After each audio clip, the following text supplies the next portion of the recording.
করি ভালোই আছেন। সন্ধ্যা হলেই আপনাদের জন্য মনটা কেমন অস্থির হয়ে পড়ে, কিন্তু অসহ্য গরম, যা বলার মতো না। এই গরমের মধ্যে থাকে না কারেন্ট, তারপরেও চেষ্টা করি আপনাদের জন্য নিত্য নতুন রেসিপি নিয়ে হাজির হওয়ার জন্য। আজকে নিয়ে এসেছি একটি টকের রেসিপি। আমরা সাধারণত টক সবাই ভালোবাসি, কে না ভালোবাসি, কিন্তু শেষ পাতে টক হলে আর কোনো কথাই থাকে না। কথা না বাড়িয়ে চলুন রেসিপিটা দেখে নিই। আজকে টকটা হলো ছানার বড়ি দিয়ে টক। প্রথমে আমি আগে থেকে ছানা করে রেখেছিলাম।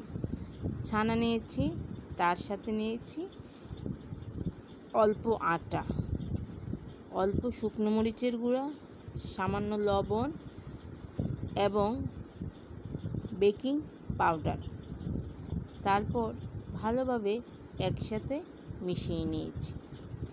তারপর এই মণ্ড থেকে ছোট ছোট বড়ার মতো করে তৈরি করে নিয়েছি।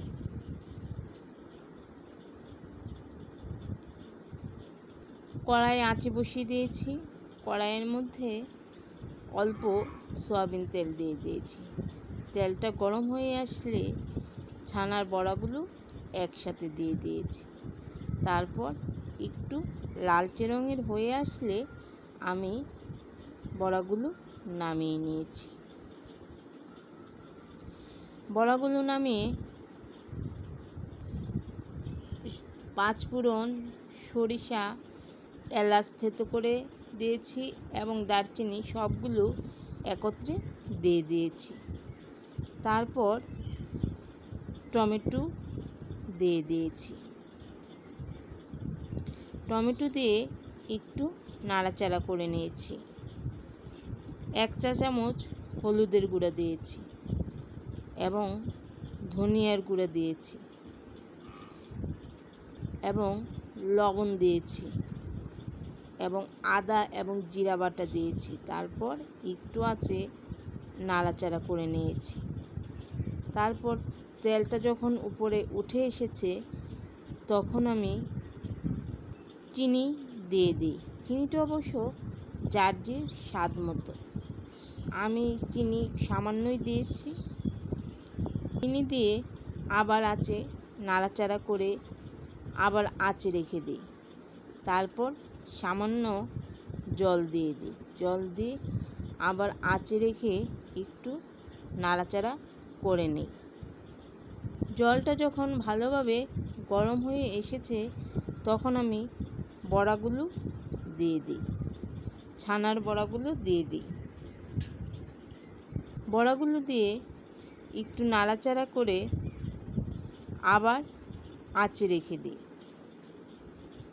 কিছু সময় পর পর আমি নাড়াচাড়া করে নিয়েছি। যেহেতু চিনি দিয়েছি এবং সামান্য জল দিয়েছি, তাই চিনিও গলে অনেকটা জলের সৃষ্টি হয়েছে।